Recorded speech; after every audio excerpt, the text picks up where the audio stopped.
Ça vous avait manqué les vidéos sur Lego? J'imagine que pas du tout, mais faites comme si en fait. Alors ouais, j'ai un bob, attention reveal, parce que vous avez vu normalement, si vous avez pas vu la vidéo de la semaine dernière, vous avez vu mes cheveux coupés, c'était il y a un mois. Bon, ce sera il y a un mois dans une semaine, c'est pas grave. Bon, grossièrement, je ressemble à Spock dans très peu de temps.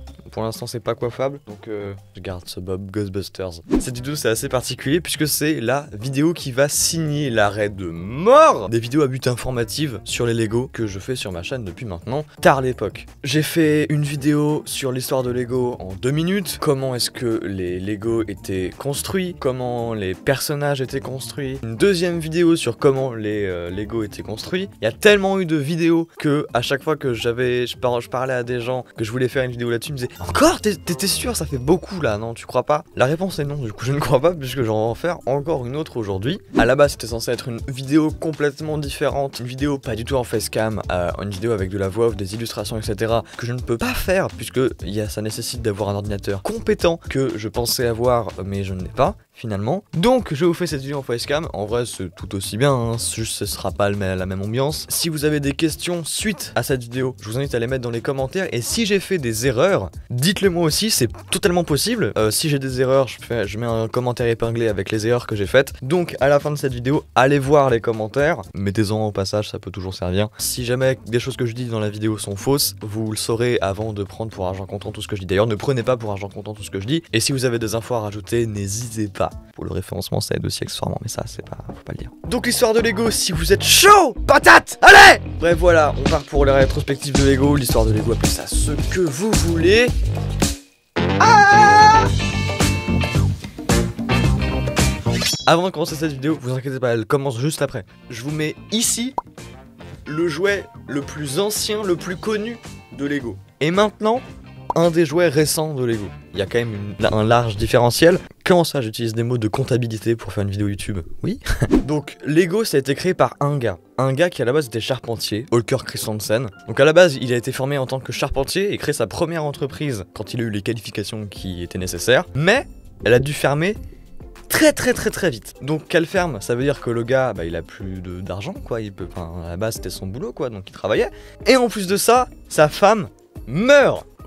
Il a 4 enfants. Donc 4, quand t'es tout seul, que t'as plus de travail, c'est pas forcément le truc le plus joyeux, tu vois. Et j'ai pas précisé d'ailleurs la temporalité, je suis un malade. On est au début du 20e siècle. On est dans les années 1920. Donc forcément, vous doutez que par la suite, il va peut-être se passer des choses. Je vous laisse regarder la vidéo. Enfin, faut d'abord que je la fasse parce que sinon il y aura rien du tout. Donc le mec est charpentier, sa femme vient de crever, il a ses 4 gosses à charge et il se dit je vais faire des jouets pour eux parce que c'est sympa. Et pour la première fois de sa vie, il va construire le premier jouet connu, en tout cas de l'histoire de Lego, qui n'est pas encore Lego d'ailleurs, qui pour l'instant est juste un gars et ses 4 enfants, un petit canard en bois. C'est ce que vous avez vu au début de la vidéo, si vous vous en souvenez, c'est super.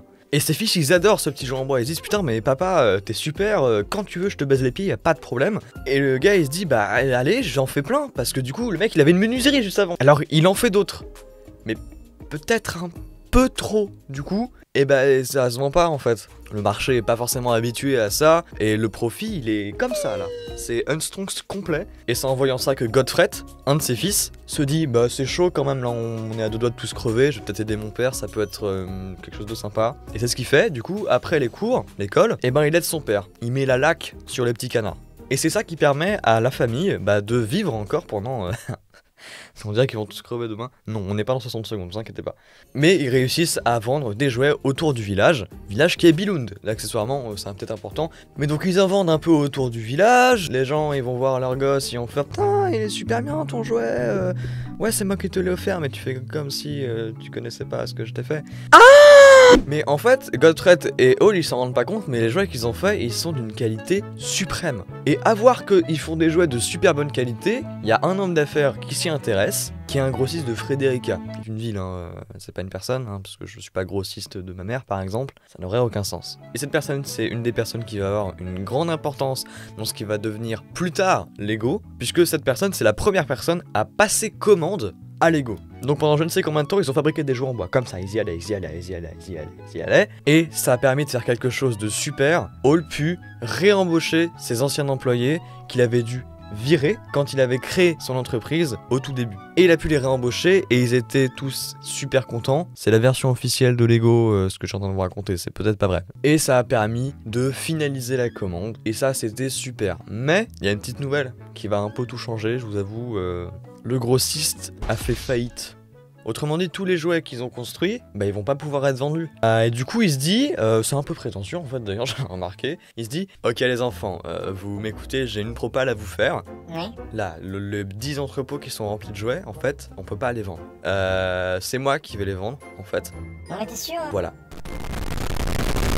Bon finalement, il a évidemment pas pu vendre tous les jouets, et même s'il reçut pas autant d'argent qu'il espérait, il a quand même pu passer un très bon Noël avec ses enfants. Et en 1934, Hall se dit, mon entreprise, elle a besoin d'un nom. Alors du coup, il choisit le nom Lego, la contraction de leg dot, qui en danois signifie joue bien. Ce qu'il savait probablement pas aussi, c'est que Lego, ça veut aussi dire j'assemble en latin. Donc, ça va un peu avoir un rapport avec ce qui va se passer juste après dans l'histoire de Lego, puisque jusque-là, c'est encore toujours des jouets en bois. Je vais faire une petite parenthèse 2 secondes là pour vous expliquer une petite anecdote assez cocasse. Un jour, Godfred, qui, comme à son habitude, était chargé d'appliquer la laque sur les petits lapins, les canards, il s'est dit qu'il pourrait économiser beaucoup d'argent en ne mettant que 2 couches de laque au lieu de 3. Mais c'est pas le genre de choses qui plaît vraiment à Hall, hein, comme je vous l'ai dit tout à l'heure, la qualité c'est au rendez-vous. Et du coup, Godfred a dû passer la nuit à rouvrir les cartons, remettre les couches de laque, les faire sécher et les remettre dans les cartons. Voilà, je suis tombé sur cette anecdote, je trouvais ça drôle, je me suis dit allez je la mets comme ça dans la vidéo, c'est super. Ça vous dit un petit cours d'histoire géo? C'est pas une vanne, je donne une date, vous essayez de deviner ce qui se passe à partir de cette date. Voilà, j'espère que vous aimez, c'est le petit jeu de la vidéo. Voilà, 1939. Hitler. En 1939, évidemment, la Seconde Guerre mondiale éclate. Alors forcément, comme tout le monde, ils sont forcément impactés. Et donc là, on pense tous évidemment que Lego a fait faillite. Ils ont littéralement mis la clé sous le paillasson. Mais non, pendant cette période, ils font même un bénéfice. Alors je sais pas par quel miracle ils ont fait un bénéfice. Et ça va aller très bien jusqu'en 1942, où un incident électrique a provoqué un incendie dans l'atelier. Donc l'atelier dans lequel il y a des jouets, il y a des dessins de construction, il y a des schémas. Ça n'a pas pu être sauvé à temps par les pompiers, puisque quand ils sont arrivés, tout avait déjà brûlé. Donc je pense que là, quand t'as eu des épreuves de malade dans ta vie, que t'as réussi à les surmonter quand même de manière assez stylée, mais que ton atelier brûle, pas sûr qu'il va y avoir une super bonne ambiance à dîner de ce soir. Mais bon, puisque le gars il a toujours ses 4 enfants à charge, il se dit, allez, il me reste encore 2 €, je vais construire une usine. Je n'ai pas plus de détails. En 1946, Hall était à la recherche de nouveaux défis. Donc il se baladait comme ça à Copenhague dans une foire.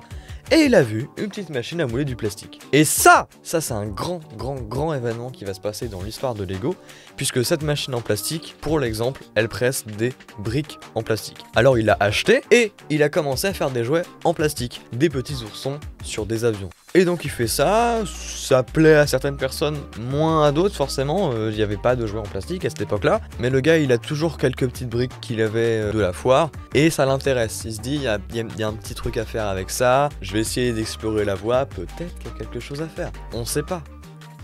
Alors il est redesign, il fait quelque chose de vraiment rectangulaire avec des petits tenons sur le dessus, il est produit à balles, et les ventes rechutèrent.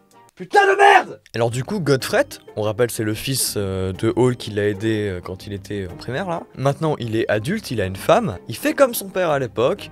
Il dit, allez Marjorie, je sais pas comment elle s'appelle sa femme, viens avec moi, nous allons vendre des jouets ensemble dans la camionnette de papa. Il fait vraiment comme son père, pareil. Il réussit à vendre pas mal de boîtes de briques, briques qui du coup sont presque pareilles que maintenant, elles permettent vraiment de construire tout ce qu'on veut. Il y a que des briques de 4x2, donc on peut pas non plus construire dans des détails de fou, mais on peut quand même construire vraiment plein de trucs. Cette vente là, ça a permis de faire connaître ce système de briques emboîtables qui n'existait juste pas avant. À partir de là, Hall a 60 ans. Et c'est Godfred, son fils du coup, qui reprend l'entreprise de la famille. Et cette même année, Godfred décida de vendre ses jouets autre part qu'au Danemark. Et c'est pendant un voyage d'affaires de 1954 qu'il discutait avec le directeur d'un centre commercial. Et ce directeur, il se plaignait un peu de l'offre que lui faisait Lego, qu'il n'y avait pas vraiment de cohérence entre les ensembles, etc. et qu'il n'y avait pas vraiment de système. Et cette idée de système, Godfred, il l'a eu pendant très longtemps. À partir de là, les enfants pouvaient maintenant créer des ensembles avec des possibilités infinies et ça va vraiment juste développer encore plus la possibilité de construire des choses avec les Lego. Parce que certes, avec des briques, on peut construire plein de choses, mais si on a des petits personnages, on a des petits trucs qui vont autour de ça, ça permet non seulement d'enjoliver le truc, mais aussi de faire encore plus de trucs. Lego, ils appuient vraiment plutôt sur le fait qu'avec les Lego, on construit des maisons. Des maisons. Alors imaginez un enfant, on lui dit construis une maison avec des Lego. Ok, super. Sauf que avant de construire la maison, bah t'as tes briques étalées devant toi, tu peux faire ce que tu veux. Si tu suis pas la notice, si tu suis pas un exemple, si tu suis rien, tu peux construire ce que tu veux. Et c'est ce qui s'est passé. Il y a plein d'enfants qui construisaient d'autres choses, genre des fusées, genre des...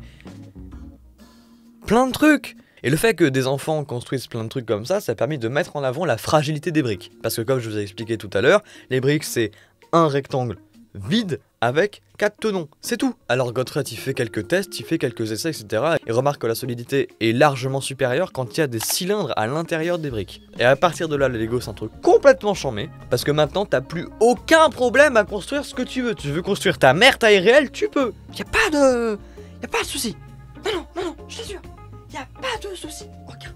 Malheureusement, Hall ne put jamais voir ce qu'est devenu Lego puisqu'il est décédé. Et c'est à partir de là qu'on peut aussi peut-être penser qu'il a refilé sa malchance à son fils quand il est mort. Un second incendie, voilà, oui c'est ça, allez, sur la table 12. Du coup il fait comme son père, vraiment, il reconstruit une usine, c'est super, elle est encore plus grande, encore plus belle, elle est super, elle est géniale.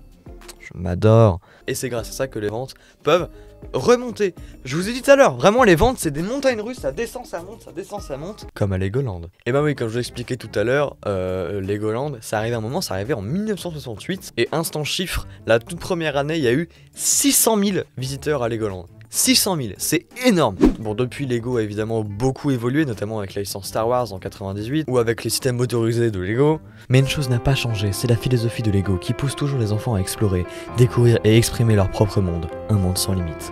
Ça c'est un texte que j'ai écrit dans la vidéo. Bon, et ben voilà les amis, maintenant...